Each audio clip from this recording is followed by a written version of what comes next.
دوستو آج اس ویڈیو میں بات کرنے جا رہا ہوں اپنی زمین کے بارے میں، پلینٹ کے بارے میں، کہ اگر فرض کرے ہمارا پلینٹ ایک دم رک جائے تو کیا ہوگا۔ جیسے قرآن مجید میں 1400 سال پہلے بیان ہوا ہے کہ قیامت آئے گی اور اس کی وجہ سے ہر چیز ختم ہو جائے گی، تو وہ کیسے آئے گی؟ سائنسدانوں نے یہ پروو کر کے دکھایا ہے کہ اگر زمین کی گردش رک جائے تب ایسا ممکن ہے۔ تو میں ہوں شاہ نواز اور آپ دیکھ رہے ٹیکنیکل تھنگس چینل میں خوش آمدید۔ ہماری چینل سبسکرائب کیجئے اور بیل کے آئیکن پہ کلک کیجئے۔ تو چلیے آئیے شروع کرتے ہیں۔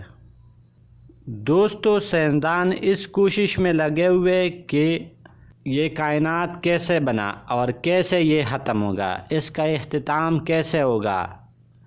دوستو ہمارا پلینٹ زمین اپنے محور کے گرد 1000 میل فی گھنٹے سے زائد کی رفتار سے گھوم رہی ہے۔ تاہم اس وقت کیا ہوگا جب وہ اچانک رک جائے؟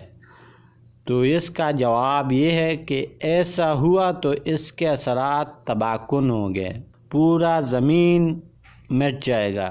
سائنسدانوں کے مطابق اگر زمین کا گھومنا اچانک تھم جائے تو ہر وہ چیز جو کسی چیز سے باندھی ہوئی نہیں ہے تو اچانک مشرق کی جانب یعنی مغرب سے مشرق کی جانب 1000 میل فی گھنٹے کی رفتار سے اڑنے لگے گی۔ ہر وہ چیز یعنی کار، پلین، شپ، سمندر، جو بھی ہے سارے چیزیں مشرق کی طرف اڑنے لگے گی۔ اس کے اثرات فضا پر بھی مرتب ہوں گے اور ہوائیں اتنی طاقتور ہو جائے گی جیسے کسی ایٹم بم کے دھماکے کے بعد ہو سکتی ہے۔ جس طرح ایٹم بم تباہی مچاتا ہے اسی طرح ہوا اتنی طاقتور ہو جائے گی۔ زمین کی حرکت رک جانے سے سمندروں میں بہت بڑی سونامی لہریں پیدا ہوگی جو 1 منٹ کے اندر 17 میل کے رقبے کو غرق کر سکے گی۔ دوستو یہ بالکل اسی طرح ہوگا جیسے اگر آپ کوئی کار چلا رہا ہو اور وہ ایک دم بریک لگائے تو کیا ہوگا؟ پیچھے جو کوئی بیٹھا ہو، جو بھی چیز پڑا ہو تو وہ فرنٹ شیشے کی طرف اڑنے لگتا ہے۔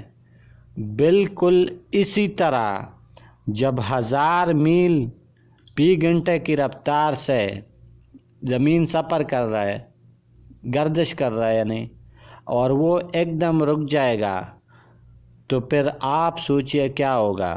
زمین کا ایک دن 24 گھنٹوں کے برابر ہے، لیکن جب یہ اس طرح زمین رک جائے گی تو زمین کا ایک دن موجودہ 365 دنوں کے برابر لمبا ہو جائے گا، جس دوران 6 ماہ تک سورج آگ برساتا رہے گا، جس کے بعد 6 ماہ کی طویل رات کے دوران ہڈی جما دینے والی سردی کا سامنا ہوگا۔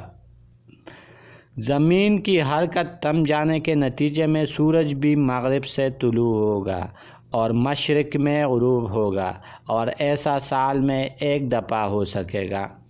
تو دوستو جیسے قرآن مجید میں 1400 سال پہلے بیان ہوا ہے کہ جب قیامت آئے گی تو سورج مغرب سے طلوع ہوگا اور مشرق کی طرف غروب ہوگا، تو یہ تو ممکن ہے، لیکن سائنسدانوں نے ابھی پروو کر کے دکھایا ہے کہ ہاں ایسا ہوگا۔ زمین کے گھومنے سے مرکز گریز طاقت پیدا ہوتی ہے جو زمین کے موجودہ شکل کو برقرار رکھنے کا کام کرتی ہے۔ تاہم جب زمین رک جائے گی تو سمندر دونوں قطبوں کی جانب منتقل ہو جائے گی جہاں گریوٹی طاقتور ہوگی، یعنی جس جگہ گریوٹی طاقتور ہوگی پانی اسی طرف گھوم جائے گی، کیونکہ جیسے رات کو سمندر اوپر ہوتا ہے، زمین کے سطح سے اوپر ہوتا ہے۔ یہ کس وجہ سے؟ یہ چاند کی گریویٹیشن کی وجہ سے، چاند کی کشش ثقل کی وجہ سے سمندر اوپر ہو جاتا ہے۔ اسی طرح جب یہ زمین رک جائے گی تو جہاں گریویٹی زیادہ ہوگی وہاں سمندر کا پانی اکٹھا ہوگا۔ اس کے نتیجے میں دو طاقتور سمندر ایک بہت بڑا براعظم زمین کے درمیان ابھر آئے گا۔ مقناطیسی فیلڈ کی طاقت بتدریج کم ہونے لگے گی، جو موجودہ ہمارے زمین کی مقناطیسی طاقت ہے، جس کے نتیجے میں زمین جان لیوا کاسمک شعاؤں کے زد میں آ جائے گی، جس کے نتیجے میں یہاں زندگی کی بقا کا امکان لگ بھگ نہ ہونے کے برابر ہوگا، بلکہ نہیں ہوگا، کیونکہ جو موجودہ زمین کے ارد گرد مقناطیسی شعاعیں وہ سورج کی طرف سے آنے والے خطرناک شعاؤں کو روکتی ہے، لیکن جب مقناطیس کا اثر کم ہوگا تو وہ زمین تک پہنچ جائے گی۔ تو یہ تھی ہمارے پلانٹ کے بارے میں کچھ انفارمیشن۔ Thanks for watching.